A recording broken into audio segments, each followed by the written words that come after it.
Are you dreaming of turning your side hustle into a full-time job, but worried about making the leap? Here's a reality check. Quitting your day job might be the last thing you should do. But when the time is right, you need a solid plan to dive in head first. Let's talk about how to take the plunge without drowning. I'm Phil Smyth, and this is another in my MBA for Entrepreneurs series. Let's break this down. Starting a business while holding down a day job? You're not alone. Many entrepreneurs tread this path, balancing their dream with a steady paycheck. But when does it make sense to go all in? In this video, we'll cover defining your purpose to stay motivated and attract collaborators, why deliberate practice is your secret weapon, how setting boundaries can save your sanity and your relationships. Let's get started. Balancing ambition and practicality is the first hurdle every entrepreneur faces. Starting a business while keeping your day job isn't just practical, it's smart. A steady paycheck acts as your safety net, allowing you to test ideas with less financial pressure and build your customer base before relying on the business for income. Also, it helps you avoid burnout by overextending yourself.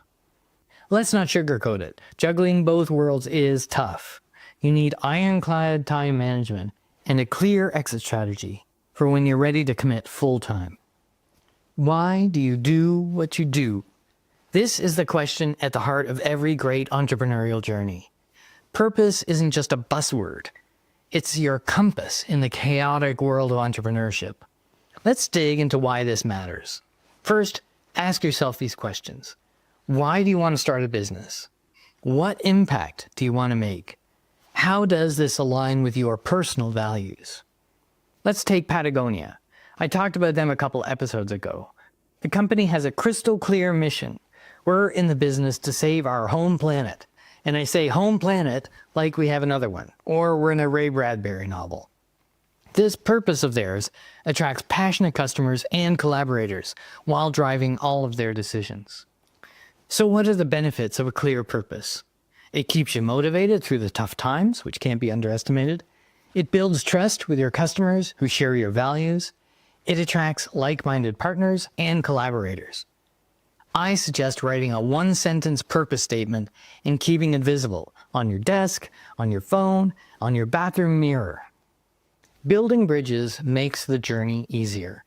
No entrepreneur is an island, and collaboration is where the magic happens. But finding the right people requires intentional effort. Let's explore how to connect effectively. And first, of course, is where do we even start? I suggest attending local meetups or virtual networking events that align with your purpose. And be a connector. Introduce people to each other, even if it doesn't directly benefit you. Also, seek a mentor through platforms like Score, or look for someone whose values align with yours. And if it makes sense, consider finding a co-founder. Remember, they should match both your purpose and your values. And to use one of the most overused anecdotes in entrepreneurship, Steve Jobs and Steve Wozniak built Apple together because their skills and values complemented each other. But plenty of mismatched partnerships have ended in disaster. So choose wisely. Practice isn't perfect, but it gets you closer. Robert Fripp, the legendary guitarist of King Crimson, has a powerful philosophy about this. He talks about the difference between craft and art.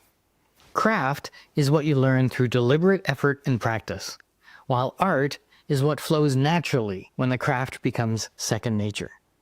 For entrepreneurs, this means focusing on the skills you can control and improve. That's your craft.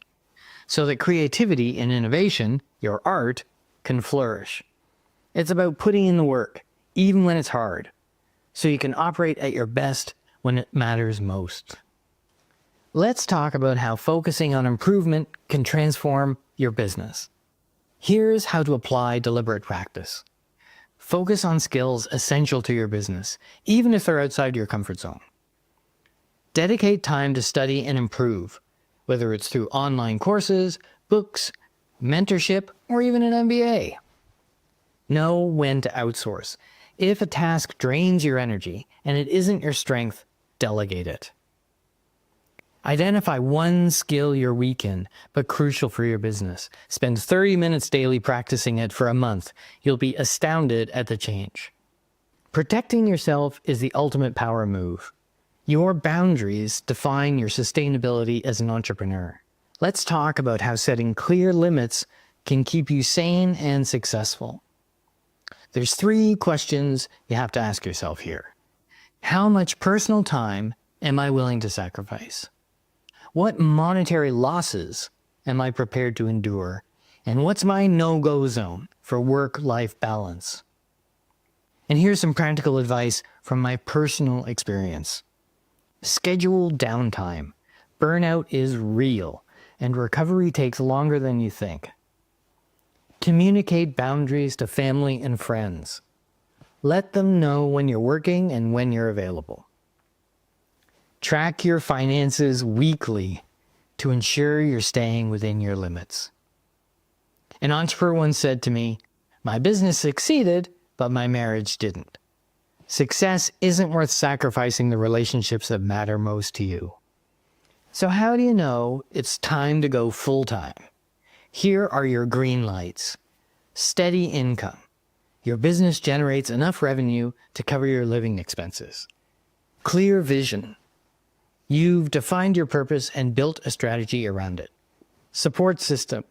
You have collaborators, mentors, and loved ones who support your decision. Savings cushion. You have 6 to 12 months of expenses saved up for emergencies. Taking the plunge into full-time entrepreneurship isn't about blind leaps of faith. It's about calculated risks. Let's recap. Define your purpose. It's your North Star. Collaborate. Build a network of like-minded people.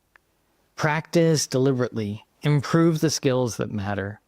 And set boundaries. Protect your time, health, and relationships. When you're ready to jump, you'll know. Until then, keep building, keep learning, and keep dreaming.